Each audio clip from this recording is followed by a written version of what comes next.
नमस्कार। चंडीगढ़ तो खबरों के इस बुलेटिन में तुहाडा स्वागत है। मैं हाँ जगजीत कौर ते हुण पेश ने इस बुलेटिन ਦੀਆਂ मुख खबरां। प्रधानमंत्री ने आज स्वामी विवेकानंद की जयंती मौके आज राष्ट्रीय युवा संसद महोत्सव नूं कीता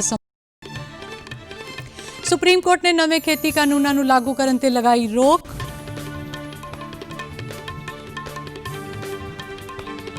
ਅਤੇ 16 जनवरी तो शुरू होने वाले कोविड-19 टीकाकरण ਲਈ वैक्सीन की पहली खेप पहुंची चंडीगढ़। ਤੇ ਹੁਣ ਖਬਰਾਂ ਵਿਸਥਾਰ ਨਾਲ। प्रधानमंत्री नरेंद्र मोदी ने आज राष्ट्रीय युवा संसद महोत्सव के समापन समारोह ਨੂੰ संबोधन करदिਆਂ कहा कि स्वामी विवेकानंद के विचार सानू प्रेरणा दिंदे ने ਅਤੇ स्वामी जी ने व्यक्तियों के निर्माण का अनमोल तोहफा भी दिता है। वीडियो कॉन्फ्रेंसिंग राही अपने संबोधन में प्रधानमंत्री ने कहा कि स्वामी विवेकानंद की जयंती का दिन सानू सारिਆਂ ਨੂੰ प्रेरणा दिंदा है ਅਤੇ ਅੱਜ ਦਾ दिन खास इसलिए भी है कि इस बार युवा संसद देश की संसद के सेंट्रल हॉल में हो रही है। यह सेंट्रल हॉल साडे संविधान के निर्माण का गवाह है।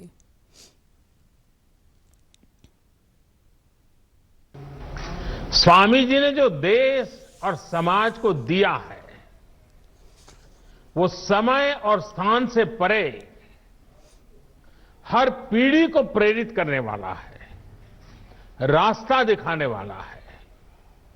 आप देखते होंगे कि भारत का शायद ही ऐसा कोई गांव हो, कोई शहर हो, कोई व्यक्ति हो जो स्वामी जी से खुद को जुड़ा महसूस न करता हो, उससे प्रेरित न होता हो। स्वामी जी की प्रेरणा ने आजादी की लड़ाई को भी नई ऊर्जा दी थी। गुलामी के लंबे कालखंड ने भारत को हजारों वर्षों की अपनी ताकत और ताकत के एहसास से दूर कर दिया था।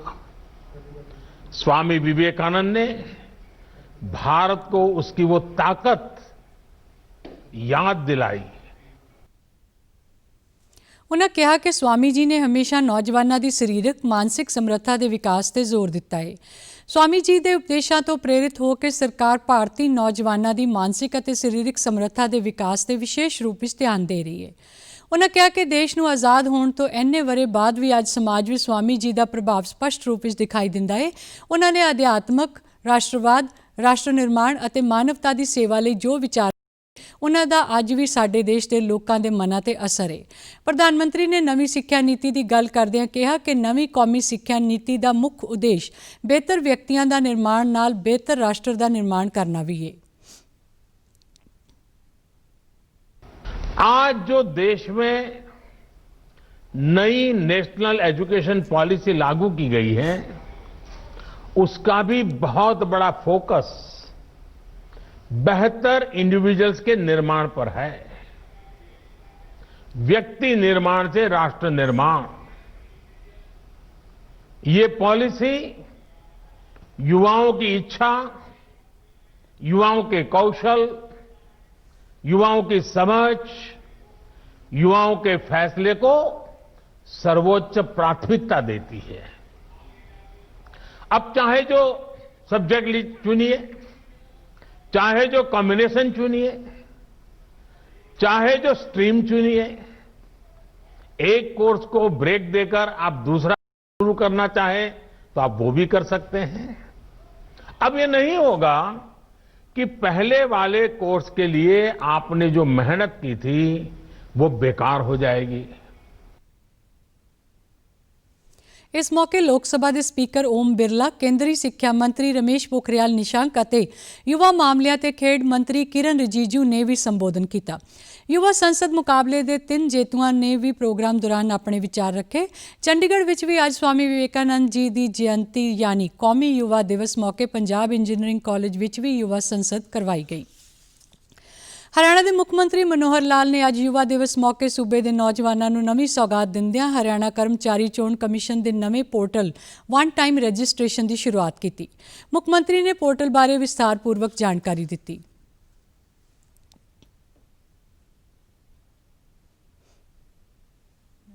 कि युवाओं की अपनी पढ़ाई, युवाओं की स्किलिंग, युवाओं की क्षमता को बढ़ाना और साथ युवाओं को नौकरी के लिए बार बार जो आवेदन करना पड़ता है, ये नहीं करना पड़ेगा, एक बार आवेदन करना पड़ेगा। उसी के ऊपर कार्यक्रम को आगे बढ़ाते हुए हमारी आईटी टीम ने, हमारे स्टाफ सिलेक्शन कमीशन ने मिलकर के एक जो पोर्टल बनाया, उसका आज विधिवत लॉन्च किया है। इस अवसर पर मैं सभी प्रदेश के युवाओं को शुभकामना देता हूं। ਜਿਸ ਵਿੱਚ ਗਰੁੱਪ ਸੀ ਅਤੇ ਡੀ ਵਾਸਤੇ ਇੱਕ ਵਾਰ ਹੀ ਰਜਿਸਟ੍ਰੇਸ਼ਨ ਕਰਵਾਉਣਾ ਹੋਵੇਗਾ ਅਤੇ ਨੌਜਵਾਨ 31 ਮਾਰਚ ਤੱਕ ਇਸ ਪੋਰਟਲ ਤੇ ਰਜਿਸਟ੍ਰੇਸ਼ਨ ਕਰਵਾ ਸਕਦੇ ਨੇ। ਸੁਪਰੀਮ ਕੋਰਟ ਨੇ ਨਵੇਂ ਖੇਤੀ ਕਾਨੂੰਨਾਂ ਨੂੰ ਲਾਗੂ ਕਰਨ ਤੇ ਰੋਕ ਲਗਾ ਦਿੱਤੀ ਹੈ। ਸੁਪਰੀਮ ਕੋਰਟ ਨੇ ਨਵੇਂ ਖੇਤੀ ਕਾਨੂੰਨਾਂ ਬਾਰੇ ਕਿਸਾਨ ਜਥੇਬੰਦੀਆਂ ਅਤੇ ਸਰਕਾਰ ਦੇ ਵਿੱਚ ਬਣੇ ਅੜਿੱਕੇ ਦੇ ਹੱਲ ਅਤੇ ਗੱਲਬਾਤ ਦਾ ਰਾਹ ਕੱਢਣ ਲਈ ਮਾਹਿਰਾਂ ਦੀ ਇੱਕ ਕਮੇਟੀ ਵੀ ਬਣਾ ਦਿੱਤੀ ਹੈ, ਜਿਸ ਵਿੱਚ ਖੇਤੀ ਮਾਹਰ ਅਸ਼ੋਕ ਗੁਲਾਟੀ, ਖੁਰਾਕ ਨੀਤੀ ਮਾਹਰ ਡਾਕਟਰ ਪ੍ਰਮੋਦ ਜੋਸ਼ੀ, ਭਾਰਤੀ ਕਿਸਾਨ ਯੂਨੀਅਨ ਦੇ ਕੌਮੀ ਪ੍ਰਧਾਨ BS ਮਾਨ, ਖੇਤਕਾਰੀ ਸੰਗਠਨ ਦੇ ਕਣਵੰਟ ਮੈਂਬਰ ਹੋਣਗੇ। ਚੀਫ ਜਸਟਿਸ SA ਬੋਬੜੇ ਦੀ ਪ੍ਰਧਾਨਗੀ ਵਾਲੇ ਬੈਂਚ ਨੇ ਕਿਹਾ ਕਿ ਜੋ ਲੋਕ ਇਸ ਅੜਿੱਕੇ ਨੂੰ ਦੂਰ ਕਰਨ ਲਈ ਅਸਲ ਵਿੱਚ ਇੱਛੁਕ ਹਨ, ਉਹ ਕਮੇਟੀ ਦੇ ਸਾਹਮਣੇ ਜ਼ਰੂਰ ਹੋਣਗੇ। ਉਹਨਾਂ ਨੇ ਕਿਹਾ ਕਿ ਬਣਾਈ ਗਈ ਕਮੇਟੀ ਕੋਈ ਹੁਕਮ ਪਾਸ ਨਹੀਂ ਕਰੇਗੀ ਅਤੇ ਨਾ ਹੀ ਕਿਸੇ ਨੂੰ ਸਜ਼ਾ ਦੇਵੇਗੀ, ਸਗੋਂ ਇਹ ਆਪਣੀ ਰਿਪੋਰਟ ਸੁਪਰੀਮ ਕੋਰਟ ਸਾਹਮਣੇ ਪੇਸ਼ ਕਰੇਗੀ ਅਤੇ ਇਸ ਮਾਮਲੇ ਵਿੱਚ ਕਮੇਟੀ ਨਿਆਂ ਪ੍ਰਕਿਰਿਆ ਦਾ ਇੱਕ ਹਿੱਸਾ ਹੈ। ਪ੍ਰਧਾਨ ਮੰਤਰੀ ਨਰਿੰਦਰ ਮੋਦੀ ਨੇ ਕਿਹਾ ਕਿ ਦੇਸ਼ ਵਿੱਚ ਬਣੀਆਂ 2 ਵੈਕਸੀਨਾਂ ਬੇहद ਕਿਫਾਇਤੀ ਹਨ ਅਤੇ 4 ਹੋਰ ਵੈਕਸੀਨ ਤਿਆਰ ਕੀਤੀਆਂ ਜਾ ਰਹੀਆਂ ਨੇ।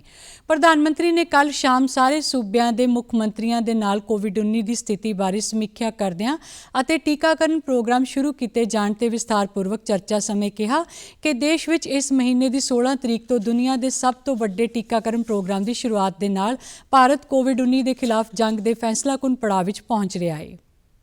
चरण में प्रवेश कर रहा है। ये चरण है वैक्सीनेशन का। जैसे यहां जिक्र हुआ, 16 जनवरी से हम दुनिया का सबसे बड़ा टीकाकरण अभियान शुरू कर रहे हैं।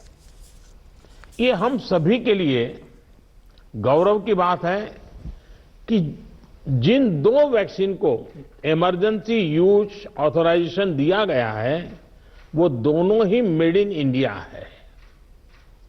इतना ही नहीं, 4 और वैक्सीन प्रोग्रेस में है। ਉਹਨਾਂ ਨੇ ਕਿਹਾ ਕਿ ਭਾਰਤ ਦੇ ਅਗਲੇ ਕੁਝ ਮਹੀਨਿਆਂ ਵਿੱਚ 30 ਕਰੋੜ ਲੋਕਾਂ ਨੂੰ ਵੈਕਸੀਨ ਦੇਣ ਦਾ ਟੀਚਾ ਹੈ।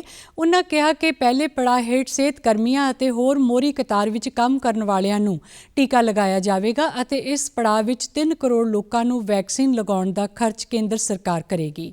ਪ੍ਰਧਾਨ ਮੰਤਰੀ ਨੇ ਕਿਹਾ ਕਿ ਦੂਜੇ ਪੜਾਅ ਤਹਿਤ 50 ਸਾਲ ਤੋਂ ਵੱਧ ਉਮਰ ਦੇ ਲੋਕਾਂ ਅਤੇ ਹੋਰ ਕਿਸੇ ਬਿਮਾਰੀ ਤੋਂ ਪੀੜਤ 50 ਤੋਂ ਘੱਟ ਉਮਰ ਦੇ ਲੋਕਾਂ ਨੂੰ ਵੈਕਸੀਨ ਦਿੱਤੀ ਜਾਵੇਗੀ।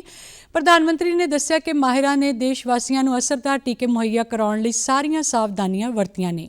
ਉਹਨਾਂ ਕਿਹਾ ਕਿ ਕੇਂਦਰ ਸਰਕਾਰ ਅਤੇ ਸੂਬਿਆਂ ਦੇ ਵਿੱਚ ਵਿਚਾਰ ਚਰਚਾ ਤੇ ਸਹਿਯੋਗ ਨਾਲ ਕੋਰੋਨਾ ਖਿਲਾਫ ਲੜਾਈ ਵਿੱਚ ਮਦਦ ਮਿਲੀ ਹੈ ਅਤੇ ਦੇਸ਼ ਦੇ ਸੰਘੀ ਢਾਂਚੇ ਦਾ ਵਧੀਆ ਉਦਾਹਰਣ ਸਾਹਮਣੇ ਆਇਆ ਹੈ। ਸ਼੍ਰੀ ਮੋਦੀ ਨੇ ਕਿਹਾ ਕਿ ਸਰਕਾਰ ਨੇ ਟੀਕਾਕਰਨ ਸੰਬੰਧੀ ਸਾਰੀਆਂ ਤਿਆਰੀਆਂ ਮੁਕੰਮਲ ਕਰ ਲਈਆਂ ਨੇ। ਉਹਨਾਂ ਨੇ ਸਾਰੇ ਸੂਬਿਆਂ ਅਤੇ ਕੇਂਦਰ ਸ਼ਾਸਿਤ ਪ੍ਰਦੇਸ਼ਾਂ ਨੂੰ ਟੀਕਾਕਰਨ ਦੌਰਾਨ ਅਫਵਾਹਾਂ ਖਿਲਾਫ ਪੁਖਤਾ ਵਿਸਥਾਰ ਸੁਨਿਸ਼ਚਿਤ ਕਰਨ ਦੀ ਅਪੀਲ ਵੀ ਕੀਤੀ ਹੈ। ਉਹਨਾਂ ਨੇ ਮੀਟਿੰਗ ਦੌਰਾਨ ਦੇਸ਼ ਦੇ ਕੁਝ ਹਿੱਸਿਆਂ ਵਿੱਚ ਬਰਡ ਫਲੂ ਦੀ ਸਥਿਤੀ ਨਾਲ ਨਜਿੱਠਣ ਲਈ ਜ਼ਰੂਰੀ ਸਾਵਧਾਨੀਆਂ ਵਰਤਣ ਲਈ ਵੀ ਆਖਿਆ। 16 ਜਨਵਰੀ ਤੋਂ ਸ਼ੁਰੂ ਹੋਣ ਵਾਲੀ ਕੋਵਿਡ-19 ਟੀਕਾਕਰਨ ਮੁਹਿੰਮ ਲਈ ਵੈਕਸੀਨ ਅੱਜ ਚੰਡੀਗੜ੍ਹ ਹਵਾਈ ਅੱਡੇ ਤੇ ਪਹੁੰਚ ਗਈ ਹੈ। ਪੁਣੇ ਤੋਂ ਖਾਸ ਉਡਾਨ ਰਾਹੀਂ ਚੰਡੀਗੜ੍ਹ ਅਤੇ ਪੰਜਾਬ ਵਾਸਤੇ ਵੈਕਸੀਨ ਦੇ 18 ਬਕਸੇ ਅੱਜ ਚੰਡੀਗੜ੍ਹ ਹਵਾਈ ਅੱਡੇ ਪਹੁੰਚੇ, ਜਿੱਥੇ ਪੰਜਾਬ ਅਤੇ ਚੰਡੀਗੜ੍ਹ ਸਿਹਤ ਵਿਭਾਗ ਦੀਆਂ ਟੀਮਾਂ ਵੱਲੋਂ ਵੈਕਸੀਨ ਹਾਸਲ ਕਰਕੇ ਖਾਸ ਪ੍ਰਬੰਧਾਂ ਹੇਠ ਲੈ ਜਾਈ ਗਈ। ਚੰਡੀਗੜ੍ਹ ਕੋਵਿਡ ਵੈਕਸੀਨ ਨੂੰ ਸੈਕਟਰ 16 ਦੇ ਗਵਰਨਮੈਂਟ ਮਲਟੀ ਸਪੈਸ਼ਲਿਟੀ ਹਸਪਤਾਲ ਦੇ ਵੈਕਸੀਨ ਸਟੋਰੇਜ ਰੂਮ ਵਿੱਚ ਰੱਖਿਆ ਗਿਆ ਹੈ। ਚੰਡੀਗੜ੍ਹ ਨੂੰ ਵੈਕਸੀਨ ਦੇ ਪਹਿਲੇ ਪੜਾਅ ਤਹਿਤ 12,000 ਡੋਜ਼ ਹਾਸਲ ਹੋਈਆਂ ਨੇ। ਡੀਡੀ ਨਿਊਜ਼ ਚੰਡੀਗੜ੍ਹ ਨਾਲ ਗੱਲਬਾਤ ਦੌਰਾਨ ਸੈਕਟਰ 16 ਹਸਪਤਾਲ ਦੇ ਮੈਡੀਕਲ ਸੁਪਰਿੰਟੈਂਡੈਂਟ ਡਾਕਟਰ ਨਾਗपाल ने खास जानकारी दी। और हमें पूरी आशा है कि 16 तारीख को सुबह 9 बजे पहले व्यक्ति को, स्वास्थ्य कर्मी को ये वैक्सीन दे दी जाएगी, लगा दिया जाएगा। देखिए, सबसे पहले प्रथम चरण पर तो वैक्सीनेशन जो शुरू होगी ये हमारे हेल्थ वर्कर्स के लिए शुरू हो रही है। और हेल्थ वर्कर जो चंडीगढ़ के अंदर हमारे जो ऐसे यूटी के अंदर हैं, वो करीब 8500 हेल्थ वर्कर हैं। पहले चरण में उनको वैक्सीनेशन दी जाएगी। उसके पास 50 जैसे जैसे वैक्सीन आगे आती जाएगी, हम अपने बाकी कर्मचारियों को जो हेल्थ केयर वर्कर्स के अलावा जो फ्रंटलाइन वर्कर्स हैं उनको वैक्सीन स्टार्ट कर देंगे। हमने वैक्सीन के स्टोरेज के लिए एक विशेष कक्ष बनाया है जहाँ पर उसमें टेम्परेचर मेंटेन किया जाएगा प्रॉपर रूप से, और सुरक्षा के लिए हमने पुख्ता इंतजाम किए हैं ताकि किसी प्रकार की कुछ दिक्कत ना आए। ਸੈਕਟਰ 16 ਦੇ ਹਸਪਤਾਲ ਵਿੱਚ ਜਿਸ ਥਾਂ ਵੈਕਸੀਨ ਰੱਖੀ ਜਾ ਰਹੀ ਹੈ ਉੱਥੇ ਖਾਸ ਤਾਪਮਾਨ ਦੇ ਪ੍ਰਬੰਧ ਦੇ ਨਾਲ ਸੀਸੀਟੀਵੀ ਕੈਮਰਿਆਂ ਸਮੇਤ ਹੋਰ ਜ਼ਰੂਰੀ ਪ੍ਰਬੰਧ ਕੀਤੇ ਗਏ ਨੇ। ਦੇਸ਼ ਵਿੱਚ ਕੋਵਿਡ-19 ਤੋਂ ਸਿਹਤਯਾਬ ਹੋਣ ਵਾਲਿਆਂ ਦੀ ਦਰ ਵੱਧ ਕੇ 96.49% ਹੋ ਗਈ ਹੈ। ਪਿਛਲੇ 24 ਘੰਟਿਆਂ ਦੌਰਾਨ 18,000 ਤੋਂ ਵੱਧ ਕੋਰੋਨਾ ਪੀੜਤ ਸਿਹਤਯਾਬ ਹੋਏ ਨੇ ਅਤੇ ਦੇਸ਼ ਵਿੱਚ ਇਸ ਬਿਮਾਰੀ ਤੋਂ ਠੀਕ ਹੋਣ ਵਾਲਿਆਂ ਦਾ ਅੰਕੜਾ 1 ਕਰੋੜ 1 ਲੱਖ ਤੋਂ ਵੱਧ ਹੋ ਗਿਆ ਹੈ। ਸਿਹਤ ਮੰਤਰਾਲੇ ਨੇ ਕਿਹਾ ਹੈ ਕਿ ਭਾਰਤ ਦੁਨੀਆ ਦੇ ਉਹਨਾਂ ਕੁਝ ਦੇਸ਼ਾਂ ਵਿੱਚ ਸ਼ਾਮਿਲ ਹੈ ਜਿਨ੍ਹਾਂ ਵਿੱਚ ਕੋਵਿਡ ਮਹਾਮਾਰੀ ਤੋਂ ਠੀਕ ਹੋਣ ਵਾਲਿਆਂ ਦੀ ਦਰ ਦੁਨੀਆ ਵਿੱਚ ਸਭ ਤੋਂ ਵੱਧ ਰਹੀ ਹੈ। ਦੇਸ਼ ਵਿੱਚ ਇਸ ਸਮੇਂ ਕੋਰੋਨਾ ਤੋਂ ਪੀੜਤ ਰੋਗੀਆਂ ਦੀ ਕੁੱਲ ਗਿਣਤੀ 2,16,000 ਹੈ। ਪਿਛਲੇ 24 ਘੰਟਿਆਂ ਦੌਰਾਨ 12,884 ਨਵੇਂ ਮਾਮਲੇ ਦਰਜ ਕੀਤੇ ਗਏ ਨੇ। ਸਿਹਤ ਮੰਤਰਾਲੇ ਨੇ ਕਿਹਾ ਹੈ ਕਿ ਇਸ ਸਮੇਂ ਕੋਵਿਡ-19 ਤੋਂ ਹੋਣ ਵਾਲੀਆਂ ਮੌਤ ਦਰ 1.44% ਹੈ ਜੋ ਦੁਨੀਆ ਵਿੱਚ ਸਭ ਤੋਂ ਘੱਟ ਦਰਾਂ ਵਿੱਚੋਂ।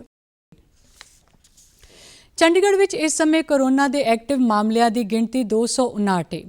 ਸ਼ਹਿਰ ਵਿੱਚ ਕੁੱਲ 47 ਕੋਰੋਨਾ ਵਾਇਰਸ ਦੇ ਨਵੇਂ ਮਾਮਲੇ ਮਿਲੇ ਨੇ। ਸਿਹਤ ਵਿਭਾਗ ਵੱਲੋਂ ਕੋਰੋਨਾ ਦੀ ਜਾਂਚ ਲਈ ਪਿਛਲੇ 24 ਘੰਟਿਆਂ ਦੌਰਾਨ 1006 ਟੈਸਟ ਕੀਤੇ ਗਏ ਜਿਨ੍ਹਾਂ ਵਿੱਚੋਂ 47 ਮਾਮਲਿਆਂ ਵਿੱਚ ਕੋਰੋਨਾ ਹੋਣ ਦੀ ਪੁਸ਼ਟੀ ਪਾਈ ਗਈ ਹੈ। ਚੰਡੀਗੜ੍ਹ ਵਿੱਚ ਹੁਣ ਤੱਕ ਕੁੱਲ 1,93,545 ਕੋਰੋਨਾ ਦੀ ਜਾਂਚ ਲਈ ਟੈਸਟ ਕੀਤੇ ਗਏ ਜਿਨ੍ਹਾਂ ਵਿੱਚੋਂ 1,72,263 ਮਾਮਲਿਆਂ ਦੀ ਰਿਪੋਰਟ ਨੈਗੇਟਿਵ ਰਹੀ ਅਤੇ ਕੁੱਲ 20,342 ਮਾਮਲਿਆਂ ਦੀ ਰਿਪੋਰਟ ਪੋਜ਼ਿਟਿਵ ਆਈ ਹੈ। ਹੁਣ ਤੱਕ ਚੰਡੀਗੜ੍ਹ ਵਿੱਚ 327 ਕੋਰੋਨਾ ਪੀੜਤਾਂ ਦੀ ਮੌਤ ਵੀ ਹੋ ਚੁੱਕੀ ਹੈ ਅਤੇ 19,756 ਕੋਰੋਨਾ ਪੀੜਤ ਸਿਹਤਯਾਬ ਹੋ ਚੁੱਕੇ ਨੇ। ਰੋਜ਼ਾਨਾ ਦੀ ਤਰ੍ਹਾਂ ਅੱਜ ਵੀ ਮੋਬਾਈਲ ਟੈਸਟਿੰਗ ਵੈਨਾਂ ਵੱਲੋਂ ਮੁਫਤ ਕੋਰੋਨਾ ਜਾਂਚ ਦਾ ਕੰਮ ਕੀਤਾ ਜਾ ਰਿਹਾ ਹੈ। ਮੋਬਾਈਲ ਟੀਮਾਂ ਅੱਜ ਸੈਕਟਰ 17 ਦੇ ਬੱਸ ਅੱਡੇ, ਰੇਲਵੇ ਸਟੇਸ਼ਨ, ਸੈਕਟਰ 26 ਦੇ ਪੁਲਿਸ ਹਸਪਤਾਲ, ਕਬੀਰ ਮੰਦਰ ਕਲੋਨੀ ਨੰਬਰ 4 ਵਿੱਚ ਮੁਫਤ ਕੋਰੋਨਾ ਜਾਂਚ ਕਰ ਰਹੀਆਂ ਨੇ ਤਾਂ ਜੋ ਵੱਧ ਤੋਂ ਵੱਧ ਟੈਸਟ ਕਰਕੇ ਕੋਰੋਨਾ ਦੇ ਸ਼ੱਕੀ ਮਾਮਲਿਆਂ ਦਾ ਪਤਾ ਜਾ ਸਕੇ। ਪੰਜਾਬ ਦੇ ਮੁੱਖ ਮੰਤਰੀ ਕੈਪਟਨ ਅਮਰਿੰਦਰ ਸਿੰਘ ਦੀ ਅਗਵਾਈ ਵਿੱਚ ਹੋਈ ਮੰਤਰੀ ਮੰਡਲ ਦੀ ਆਨਲਾਈਨ ਮੀਟਿੰਗ ਦੌਰਾਨ ਕੁਝ ਅਹਿਮ ਫੈਸਲੇ ਲਏ ਗਏ। ਮੰਤਰੀ ਮੰਡਲ ਵੱਲੋਂ ਜੰਗੀ ਨਾਇਕਾਂ ਜਾਂ ਉਹਨਾਂ ਦੇ ਵਾਰਸਾਂ ਨੂੰ ਮਾਣ ਤੇ ਸ਼ੁਕਰਾਨੇ ਤਹਿਤ ਨੌਕਰੀਆਂ ਦੇਣ ਸੰਬੰਧੀ ਨੀਤੀ ਵਿੱਚ ਸੋਧ ਨੂੰ ਪ੍ਰਵਾਨਗੀ ਦਿੱਤੀ ਗਈ ਹੈ। ਨੀਤੀ ਵਿੱਚ ਸੋਧ ਨਾਲ ਸ਼ਹੀਦ ਦੀ ਵਿਧਵਾ ਜੇਕਰ ਖੁਦ ਨੌਕਰੀ ਲੈਣ ਦੀ ਇੱਛੁਕ ਨਹੀਂ ਤਾਂ ਅਜਿਹੀ ਸੂਰਤ ਵਿੱਚ ਪਰਿਵਾਰ ਨੂੰ ਉਸ ਦੇ ਬਾਲਗ ਬੱਚੇ ਲਈ ਨੌਕਰੀ ਰਾਖਵੀਂ ਰੱਖਣ ਲਈ ਇਜਾਜ਼ਤ ਮਿਲੇਗੀ। ਇਸ ਤੋਂ ਇਲਾਵਾ ਨੀਤੀ ਵਿੱਚ ਇੱਕ ਹੋਰ ਉਪਲਬਧ ਵੀ ਕੀਤਾ ਗਿਆ ਹੈ ਜਿਸ ਤਹਿਤ ਸ਼ਹੀਦਾਂ ਦੀਆਂ ਵਿਧਵਾਵਾਂ ਜੋ ਕਿ ਗਰੁੱਪ ਡੀ ਦੀਆਂ ਅਸਾਮੀਆਂ ਦੀ ਨੌਕਰੀਆਂ ਕਰਨ ਲਈ ਮਜਬੂਰ ਸਨ ਉਹਨਾਂ ਨੂੰ ਵਿਦਿਅਕ ਯੋਗਤਾ ਵਧਾਉਣ ਦੇ ਮੁਤਾਬਿਕ ਗਰੁੱਪ ਸੀ ਦੀ ਨੌਕਰੀ ਦੀ ਇਜਾਜ਼ਤ ਹੋਵੇਗੀ। ਕੈਬਨਿਟ ਵੱਲੋਂ ਪੰਜਾਬ ਯਕਮੁਸ਼ਤ ਨਿਪਟਾਰਾ ਸਕੀਮ 2021 ਦੀ ਮਨਜ਼ੂਰੀ ਦਿੱਤੀ ਗਈ ਹੈ। ਸਰਕਾਰ ਦੀ ਪਹਿਲ ਕਦਮੀ ਦਾ ਮੰਤਵ ਛੋਟੇ ਅਤੇ ਦਰਮਿਆਨੇ ਲੀਡਰਾਂ ਕਾਰੋਬਾਰੀਆਂ ਦੇ ਕੋਵਿਡ ਦੌਰਾਨ ਖੜੇ ਬਕਾਏ ਦੇ ਭੁਗਤਾਨ ਅਤੇ ਨਿਪਟਾਰੇ ਲਈ ਰਾਹਤ ਦੇਣਾ ਹੈ ਜਿਸ ਨਾਲ ਸਰਕਾਰੀ ਖਜ਼ਾਨੇ 1.06 ਕਰੋੜ ਰੁਪਏ ਦਾ ਬੋਝ ਪਵੇਗਾ। ਇੱਕ ਹੋਰ ਫੈਸਲਾ ਲੈਂਦਿਆਂ ਮੰਤਰੀ ਮੰਡਲ ਨੇ ਸੂਬੇ ਦੀ ਵਿਰਾਸਤ ਦੀ ਸਾਂਭ ਸੰਭਾਲ ਦੇ ਮੱਦੇਨਜ਼ਰ ਮਲੇਰਕੋਟਲਾ ਦੇ ਮੁਬਾਰਕ ਮੰਜ਼ਿਲ ਪੈਲੇਸ ਹਾਸਲ ਕਰਨ ਅਤੇ ਸਾਂਭ ਸੰਭਾਲ ਦੀ ਪ੍ਰਵਾਨਗੀ ਦੇ ਦਿੱਤੀ ਹੈ। ਮੰਤਰੀ ਮੰਡਲ ਨੇ ਪੈਟਰੋਲ ਡੀਜ਼ਲ ਉੱਤੇ 0.25 ਰੁਪਏ ਪ੍ਰਤੀ ਲੀਟਰ ਅਤੇ ਸੂਬੇ ਵਿੱਚ ਅਚਲ ਜਾਇਦਾਦ ਦੀ ਖਰੀਦ ਦੀ ਕੀਮਤ ਉੱਤੇ ਪ੍ਰਤੀ ਸੈਂਕੜਾ 0.25 ਰੁਪਏ ਦੇ ਹਿਸਾਬ ਨਾਲ ਵਿਸ਼ੇਸ਼ ਆਈਡੀ ਫੀਸ ਵਸੂਲਣ ਨੂੰ ਵੀ ਪ੍ਰਵਾਨਗੀ ਦੇ ਦਿੱਤੀ ਹੈ। ਇਸ ਆਈਡੀ ਫੀਸ ਨਾਲ ਪੰਜਾਬ ਬੁਨਿਆਦੀ ਢਾਂਚਾ ਵਿਕਾਸ ਫੰਡ ਵਿੱਚ 216.16 ਕਰੋੜ ਰੁਪਏ ਦਾ ਵਾਧਾ ਮਾਲੀਆ ਇਕੱਠਾ ਹੋਵੇਗਾ। ਕੇਂਦਰੀ ਊਰਜਾ ਰਾਜ ਮੰਤਰੀ ਆਰ.ਕੇ. ਸਿੰਘ ਨੇ ਨਵੀਂ ਦਿੱਲੀ ਦੇ ਵਿਗਿਆਨ ਭਵਨ ਵਿੱਚ ਤੀਸਰੇ ਕੌਮੀ ਊਰਜਾ ਸਾਂਭ ਸੰਭਾਲ ਪੁਰਸਕਾਰ ਦਿੱਤੇ। ਵੀਡੀਓ ਕਾਨਫਰੰਸਿੰਗ ਰਾਹੀਂ ਹੋਏ ਇਸ ਸਮਾਰੋਹ ਦੌਰਾਨ ਊਰਜਾ ਬਚਤ ਦੇ ਖੇਤਰ ਵਿੱਚ ਵਧੀਆ ਕੰਮ ਕਰਨ ਵਾਲੇ ਸੂਬਿਆਂ ਤੇ ਕੇਂਦਰ ਸ਼ਾਸਿਤ ਪ੍ਰਦੇਸ਼ਾਂ ਨੂੰ ਸਨਮਾਨਿਤ ਕੀਤਾ। ਚੰਡੀਗੜ੍ਹ ਨਗਰ ਨਿਗਮ ਨੂੰ ਊਰਜਾ ਬਚਤ ਵਿੱਚ ਵਧੀਆ ਕਾਰਗੁਜ਼ਾਰੀ ਲਈ ਦੇਸ਼ ਭਰ ਵਿੱਚੋਂ ਪਹਿਲਾ ਪੁਰਸਕਾਰ ਹਾਸਲ ਹੋਇਆ। ਚੰਡੀਗੜ੍ਹ ਨਗਰ ਨਿਗਮ ਵਿੱਚ ਮੇਅਰ ਰਵੀਕਾਂਤ ਸ਼ਰਮਾ ਅਤੇ ਨਗਰ ਨਿਗਮ ਦੇ ਕਮਿਸ਼ਨਰ ਕਮਲ ਕਿਸ਼ੋਰ ਯਾਦਵ ਵੱਲੋਂ ਵਰਚੁਅਲ ਤਰੀਕੇ ਇਹ ਇਨਾਮ ਹਾਸਲ ਕੀਤਾ ਗਿਆ। ਕੇ ਯਾਦਵ ਨੇ ਕਿਹਾ ਕਿ ਸ਼ਹਿਰ ਵਿੱਚ ਬਿਜਲੀ ਦੀ ਖਪਤ ਅਤੇ ਖਰਚਿਆਂ ਨੂੰ ਘਟਾਉਣ ਦੇ ਉਦੇਸ਼ਾਂ ਨਾਲ ਨਗਰ ਨਿਗਮ ਨੇ ਸ਼ਹਿਰ ਦੀਆਂ ਸਾਰੀਆਂ ਸਟਰੀਟ ਲਾਈਟਾਂ ਪੁਆਇੰਟਾਂ ਨੂੰ ਰਿਵਾਇਤੀ ਲਾਈਟਾਂ ਦੀ ਥਾਂ LED ਸਟਰੀਟ ਲਾਈਟਾਂ ਨਾਲ ਬਦਲ ਦਿੱਤਾ ਹੈ ਜਿਸ ਨਾਲ ਨਿਗਮ ਦੇ ਤਕਰੀਬਨ 13.02 ਮਿਲੀਅਨ ਯੂਨਿਟ ਬਿਜਲੀ ਦੀ ਸਾਲਾਨਾ ਬਚਤ ਕੀਤੀ ਹੈ। ਉਹਨਾਂ ਦੱਸਿਆ ਕਿ ਹੁਣ ਸ਼ਹਿਰ ਦੀਆਂ ਸਟਰੀਟ ਲਾਈਟਾਂ ਦੀ ਬਿਜਲੀ ਦਾ ਖਰਚ ਪਹਿਲਾਂ ਨਾਲੋਂ ਕਾਫੀ ਘੱਟ ਹੋਇਆ ਹੈ ਅਤੇ ਨਿਗਮ ਨੇ ਆਪਣੀਆਂ ਇਮਾਰਤਾਂ ਅਤੇ ਵਾਟਰ ਵਰਕਸ ਦੀਆਂ ਛੱਤਾਂ ਉੱਤੇ ਰੂਫਟਾਪ ਸੋਲਰ ਪਲਾਂਟ ਲਗਾਏ ਨੇ ਜਿਸ ਨਾਲ ਨਿਗਮ ਨੂੰ ਕਮਾਈ ਵੀ ਹੋ ਰਹੀ ਹੈ। ਕੋਵਿਡ-19 ਕਾਰਨ ਲਾਕਡਾਊਨ ਤੋਂ ਬਾਅਦ ਰੇਹੜੀ ਫੜੀ ਵਾਲੇ ਛੋਟੇ ਦੁਕਾਨਦਾਰਾਂ ਨੂੰ ਆਪਣਾ ਕੰਮ ਸ਼ੁਰੂ ਕਰਨ ਲਈ ਕੇਂਦਰ ਸਰਕਾਰ ਵੱਲੋਂ ਸ਼ੁਰੂ ਕੀਤੀ ਪ੍ਰਧਾਨ ਮੰਤਰੀ ਸਵਨਿਧੀ ਯੋਜਨਾ ਮਦਦਗਾਰ ਸਿੱਧ ਹੋ ਰਹੀ ਹੈ। ਪ੍ਰਧਾਨ ਮੰਤਰੀ ਸਵਨਿਧੀ ਯੋਜਨਾ ਤਹਿਤ ਸੜਕ ਕਿਨਾਰੇ ਕੰਮ ਲੋਕਾਂ ਨੂੰ 10,000 ਰੁਪਏ ਦਾ ਕਰਜ਼ਾ ਆਸਾਨ ਕਿਸ਼ਤਾਂ ਤੇ ਦਿੱਤਾ ਜਾਂਦਾ ਹੈ। ਸਰਕਾਰ ਨੇ ਇਸ ਯੋਜਨਾ ਤਹਿਤ 2022 ਤੱਕ 50 ਲੱਖ ਤੋਂ ਵੱਧ ਰੇਹੜੀ ਫੜੀ ਵਾਲਿਆਂ ਨੂੰ ਕਰਜ਼ਾ ਮੁਹੱਈਆ ਕਰਾਉਣ ਦਾ ਟੀਚਾ ਮਿੱਥਿਆ ਹੈ। ਪ੍ਰਧਾਨ ਮੰਤਰੀ ਸਵਨਿਧੀ ਸਕੀਮ ਤਹਿਤ ਚੰਡੀਗੜ੍ਹ ਵਿੱਚ ਵੀ ਲੋਕਾਂ ਨੂੰ ਲਾਭ ਮਿਲ ਰਿਹਾ ਹੈ।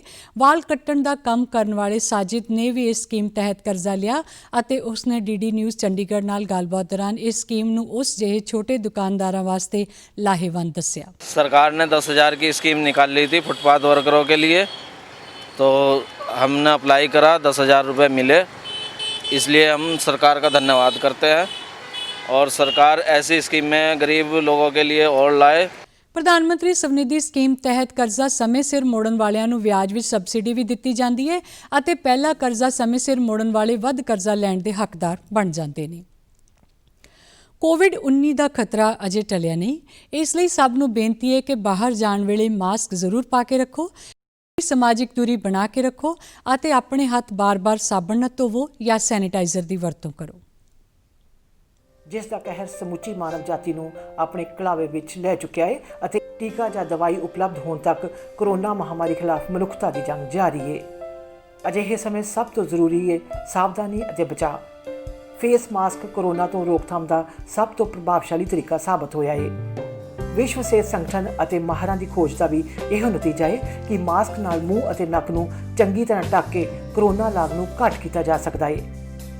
बिना मास्क या फेस कवर के घर से बाहर निकलने की अभी कल्पना करना भी सही नहीं है।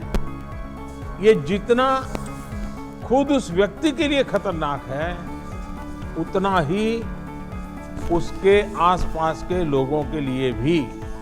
ਤੋਂ ਬਚਾਅ ਲਈ ਮਾਸਕ ਪਾਉਣ ਦੇ ਨਾਲ ਹੀ ਇਹ ਵੀ ਜ਼ਰੂਰੀ ਹੈ ਕਿ ਮਾਸਕ ਨੂੰ ਸਹੀ ਤਰੀਕੇ ਨਾਲ ਪਾਇਆ ਜਾਵੇ। ਬਹੁਤ ਲੋਕ ਮਾਸਕ ਨਾਲ ਨੱਕ ਅਤੇ ਮੂੰਹ ਨੂੰ ਸਹੀ ਢੰਗ ਨਾਲ ਨਹੀਂ ਢੱਕਦੇ, ਜਿਸ ਨਾਲ ਲਾਗ ਦਾ ਖਤਰਾ ਬਣਿਆ ਰਹਿੰਦਾ ਹੈ। ਤੁਸੀਂ ਵੀ ਡੀਡੀ ਨਿਊਜ਼ ਦੀ ਖਾਸ ਮੁਹਿੰਮ ਮਾਸਕ ਅਪ ਇੰਡੀਆ ਨਾਲ ਜੁੜੋ। ਮਾਸਕ ਪਾਓ ਅਤੇ ਆਪਣੇ ਮੂੰਹ ਅਤੇ ਨੱਕ ਨੂੰ ਚੰਗੀ ਤਰ੍ਹਾਂ ਢੱਕੋ। ਆਪਣੇ ਪਰਿਵਾਰ ਦੇ ਮੈਂਬਰਾਂ ਅਤੇ ਦੋਸਤਾਂ ਨੂੰ ਮਾਸਕ ਪਾਉਣ ਲਈ ਕਹੋ। ਕੋਰੋਨਾ ਨੂੰ ਹਰਾਉਣਾ ਹੈ, ਮਾਸਕ ਜ਼ਰੂਰ ਲਗਾਉਣਾ ਹੈ। Mask up India. Mask up India. Mask up India. ਤੁਸੀਂ ਸਾਡੇ ਸਮਾਚਾਰ YouTube channel DD news Chandigarh, Facebook DD news Chandigarh ਅਤੇ Twitter handle DD news CST ਤੇ ਵੀ ਦੇਖ ਸਕਦੇ ਹੋ। ਇਸੇ ਦੇ ਨਾਲ ਚੰਡੀਗੜ੍ਹ ਤੋਂ ਖਬਰਾਂ ਦਾ ਬੁਲੇਟਿਨ ਖਤਮ ਹੁੰਦਾ। ਆਗਿਆ ਦਿਓ। ਨਮਸਕਾਰ।